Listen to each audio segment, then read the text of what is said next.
elections sa officers 2025, 2026, 2027. Okay. So, kalahan po na tatawagin na nagwagi ay maaari pong pumunta dito sa ating harapan.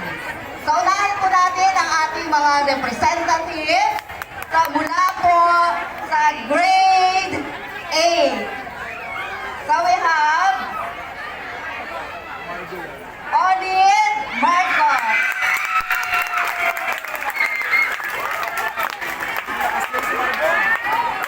Okay, next, from grade 9, Dimaanon Alexandria. Punta po dito sa harap. Sa grade 10, so we have Luis Samantha. Grade 11, Rodolfo Chueda. Hindi.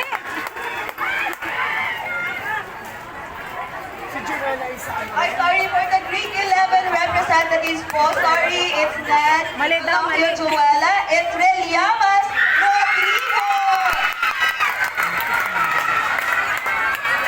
Okay. So again, Reliamas Rodrigo. So from grade 12, Vivar Aron Payne.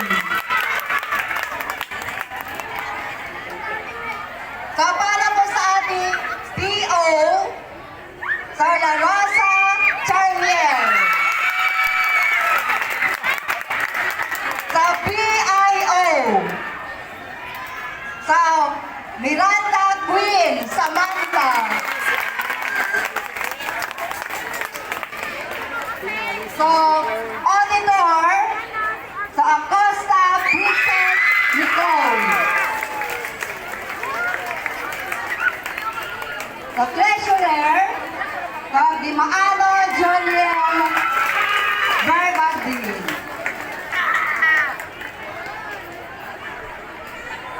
Sa secretary, so we have Apiago Princess Gillian. Then Vice President,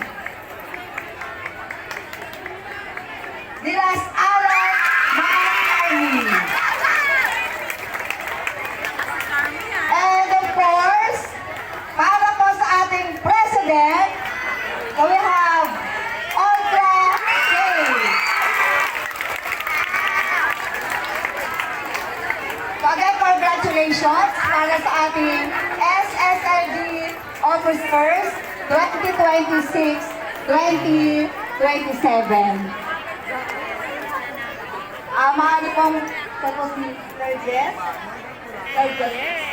Sir Alice po, then Ma'am Marian Pantoni. Congratulations kay Julian and Aaron. Nanalo lang ng STEM. Congratulations. Ma'am Joyce, yes, congratulations. New sets of SSLG.